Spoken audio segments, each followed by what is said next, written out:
Hello friends, आज के video में बात करने वाले हैं जो HLO ऐप पे 6 ऑप्शन है, यानी मकान सूचीकरण से संबंधित डेटा किस प्रकार से चेक करना है, किस प्रकार से सिंक करना है, सभी पे हम बात करने वाले हैं। तो साथियों पहले तो HLO ऐप को ओपन कर लेंगे तो इस प्रकार साथियों फ्रंट पेज यानी फर्स्ट पेज दिखाई देगा। यहाँ पे हमको जो भवनों की अपेक्षित संख्या वो लिखना होती है और नीचे जो मकानों की अपेक्षित संख्या वो लिखना होती है।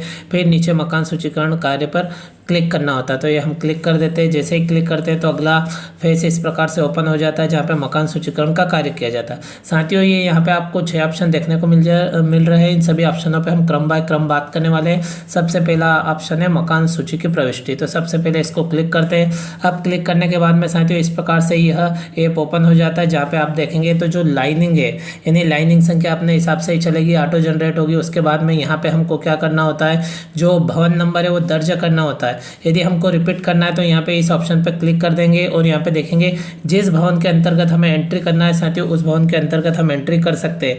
जैसे कि उदाहरण के तौर पर हम यहाँ पे 135 नंबर पे चल रहे हैं, इसी में अगर हमको एंट्री करना है तो इसी को क्लिक कर देंगे। अन्यथा इसके बाद का यदि कोई भवन हमें लेना है तो साथियों यहाँ पे हम क्लिक कर देंगे। जैसे 135 हो गया है, अब हमें मान लो 136 नंबर भवन की एंट्री करना, तो ये हमने यहाँ पे 136 नंबर टाइप कर दिया। साथियों आप देख सकते हो इस प्रकार से टाइप कर सकते हैं। अब बात होती है जनगणना मकान नंबर की, तो साथियों यहाँ पे नया जनरेट करना है तो नए पर हम क्लिक कर देंगे। तो साथियों ये हम इस पर क्लिक कर देते हैं। इस हिसाब से आप देखेंगे तो आप देख सकते हो लाइन नंबर 138 हो गई, फिर उसके बाद में भवन नंबर हो गया 136 और जनगणना मकान नंबर हो गया हमारा 138। और साथियों यहाँ पे कमेंट आती है कि जैसे कि उदाहरण के तौर पे भवन नंबर है गलत डल गया है, फिर जनगणना मकान नंबर गलत डल गया। तो साथियों ये एक बार डलने के बाद में और उसकी जानकारी पूर्ण होने के बाद में, पुष्टि होने के बाद में, यानी पूरी तरह फॉर्म सबमिट होने के बाद ये चेंज नहीं होता है। लेकिन जो हमारा भवन नंबर छूट गया है वह भवन नंबर डाल करके हम फिर से उसकी एंट्री कर सकते हैं, यानी जो नंबर छूट गया उसकी एंट्री कर सकते हैं लेकिन उसमें सुधार नहीं कर सकते। तो साथियों अगले पर क्लिक करते थे। अगले पर क्लिक करेंगे तो इस प्रकार से हमारे सामने पेज आएगा, क्या परिवार ने स्वगणना पूरी कर ली है। यदि कर लिए तो यहाँ पे क्लिक कर देंगे और उनके द्वारा दी गई जो स्वगणना संख्या वो डाल देंगे और आगे बढ़ जाएंगे। अब नहीं किए तो इस नहीं पे क्लिक कर देंगे, तो ये नहीं पे क्लिक किया। अब यहाँ पे आप देखेंगे तो जनगणना मकान के फर्श से में प्रयुक्त सामग्री, तो साथियों जो सामग्री है उस सामग्री पे यहाँ पे क्लिक कर दें और आगे बढ़ जाए। इसके बाद में अगला प्रश्न आएगा जनगणना मकान की दीवारों में प्रयुक्त है, तो साथियों दीवारों में जो चीज़ प्रयुक्त है वो यहाँ पे परिस्थिति देख के सिलेक्ट कर ले। इस प्रकार से साथियों इन सभी प्रश्नों का जवाब देते जाए। फिर जनगणना मकान का उपयोग किस प्रकार का हो रहा है, तो साथियों उस पर क्लिक कर दें। और साथियों यदि आवास के साथ में सह अन्य उपयोग है या कुछ और उपयोग होते हैं तो साथियों उसके लिए क्या होता है, जैसे कि आवास सह अन्य उपयोग, तो यहाँ पे जो अन्य उपयोग किया जा रहा है वो हमें यहाँ पे लिख देना है। अन्यथा केवल आवास है तो आवास पर टिक करके हम आगे बढ़ जाएंगे। फिर अगला प्रश्न आएगा जनगणना मकान की स्थिति कैसी है, तो वो यहाँ पे क्लिक कर देते हैं। फिर आप देखेंगे तो जो परिवार क्रमांक है इसमें भी कमेंट आती है साथियों, तो परिवार क्रमांक भी ऑटो जनरेट होगा, तो ये ऑटो जनरेट हो गया।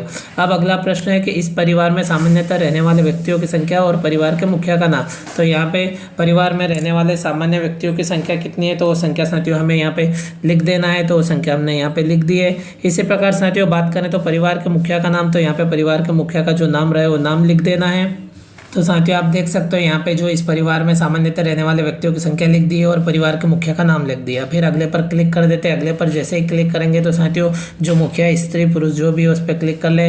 किस वर्ग से वो वर्ग यहाँ पे जो दिया है, SC दिया है, ST दिया है या अन्य दिया है वो सिलेक्ट कर ले। फिर आगे बढ़ जाए। आगे बढ़ने के बाद में इस मकान के स्वामित्व की स्थिति तो स्वयं का है तो स्वयं पे अपना पे क्लिक कर दें।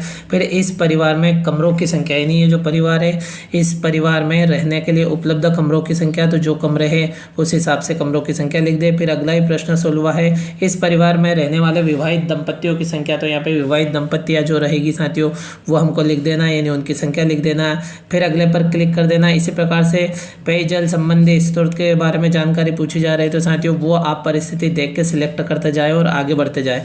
और पेयजल के स्रोत की उपलब्धता परिसर के अंदर है या बाहर है उस हिसाब से आप क्लिक कर ले। फिर प्रकाश स्रोत से संबंधित, इस प्रकार साथियों एक के बाद में एक प्रश्न आएंगे। उन प्रश्नों को साथियों जो परिवार है उनके द्वारा बताए गए जवाबों के अनुसार क्लिक करते जाना है और साथियों आगे बढ़ते जाना है। इस प्रकार साथियों संपूर्ण जानकारी यानी 34 तक हमें प्रश्न मिलने वाले, उन सभी प्रश्नों को हमें क्लिक कर देना है। तो साथियों ये हम जिस प्रकार से कर रहे हैं इस प्रकार से कर देना है और जहाँ पे जिस प्रकार से परिवार के सदस्य द्वारा जवाब दिया जा रहा है उसके अनुसार हमें यहाँ पे टिक करना है। तो सभी जानकारी साथियों हम यहाँ पे फिल कर रहे हैं। साथियों आप देख सकते हो यहाँ पे इस प्रकार संपूर्ण जानकारी साथियों हम इस पे दर्ज कर देते। जो जो चीज़ उपलब्ध है उसके लिए साथियों उपलब्ध वाले पे, और नहीं है तो नहीं वाले पे क्लिक कर देना और इस प्रकार से आगे बढ़ जाना है। अब यहाँ पे साथियों 33वां प्रश्न, परिवार द्वारा उपभोग किया जाने वाला मुख्य अनाज है, तो वो साथियों यहाँ पे टिक कर देना। अगले पेज पे देखेंगे तो मोबाइल नंबर यदि उपलब्ध है तो लिख दे, नहीं है तो कोई बात नहीं। फिर सबमिट पर क्लिक करेंगे तो यहाँ पे पुष्टि के लिए एक मैसेज आएगा। तो जो संपूर्ण जानकारी साथियों, हमको एक बार पूरी जानकारी चेक कर लेना है कि वास्तव में जो भरी गई जानकारी है वो सही है। उसके बाद पुष्टि पर क्लिक करेंगे। पुष्टि पर क्लिक करेंगे, डेटा सफलतापूर्वक जोड़ा गया, इस प्रकार का नीचे लिखा हुआ आ जाएगा। और इस प्रकार साथियों आप देख सकते हो कि इस परिवार की एंट्री कंप्लीट रूप से हो गई। अब साथियों हम बैक रूप में आ जाते हैं। अब साथियों पहले ऑप्शन पे बात हो गई, एंट्री कर दी। दूसरे ऑप्शन की बात करें, डेटा अपडेट कैसे करें, तो इस पर हम क्लिक करेंगे। यहाँ पे हमारे द्वारा जो जो जानकारी पहले नंबर मकान सूची वाले ऑप्शन में प्रविष्ट की गई वो सभी जानकारी यहाँ पे दिखाई देगी। उदाहरण के तौर पे हमारे द्वारा इस मकान की अभी एंट्री की गई साथियों, इसकी जानकारी यहाँ पे दिखाई दे रही है, आप देख सकते हो। तो साथियों इस प्रकार से यदि आप किसी जानकारी को एडिट करना चाहते हैं तो ये जो पेन का आइकन बना है, इस आइकन पे हम क्लिक कर देंगे तो एडिट हो जाएगा। तो जैसे कि उदाहरण के तौर पे पेन के आइकन पे क्लिक किया, क्लिक करेंगे तो साथियों इस प्रकार से पेज खुल जाएगा लाइन बाय लाइन। फिर अगला हम करते जाएंगे, इस प्रकार से हम देख सकते हैं। जहाँ पे भी आपको संशोधन करने की आवश्यकता है साथियों, इसको चेक कर ले, वहाँ पे संशोधन कर दे। इस प्रकार के लास्ट प्रश्न तक जो भी जवाब आप चेंज करना चाहते हैं, यानी प्रश्न नंबर 4 से लेके 34 तक के प्रश्नों को आप चेंज कर सकते हैं। भवन या मकान संबंधी जानकारी को आप चेंज नहीं कर सकते हो। फिर परिवार संख्या को भी आप चेंज नहीं कर सकते हो। तो साथियों आप देख सकते हो इस प्रकार से सभी जानकारी आप देख सकते हो। यहाँ पे ये यहाँ तक आ गए। फिर लास्ट में फिर से सबमिट का ऑप्शन आ जाए, फिर से सबमिट पर क्लिक करें, फिर पुष्टि करें और इस प्रकार से वो जानकारी डेटा अपडेट वाले ऑप्शन में एडिट हो जाएगी, यानी संशोधन चाहे तो हो सकता है। इस प्रकार से आप देख सकते हो। अब साथियों तीसरे ऑप्शन की हम बात करें तो आप देख सकते हो इसके बाद में, यानी पहला मकान सूची प्रविष्टि का, दूसरा डेटा अपडेट का और सारांश देखना चाहते हैं तो इस पर क्लिक कर ले। तो हम इस पर क्लिक कर लेते हैं। तो साथियों आप देख सकते हो यहाँ पे सारांश 138वें मकान की एंट्री की, लगभग 138 एंट्री हो गई और उसका संपूर्ण डेटा आप यहाँ मिला लेंगे और यहाँ पे आप देखेंगे 1 से लेके 138 तक सभी जानकारी हमको यहाँ पे दिखाई देगी।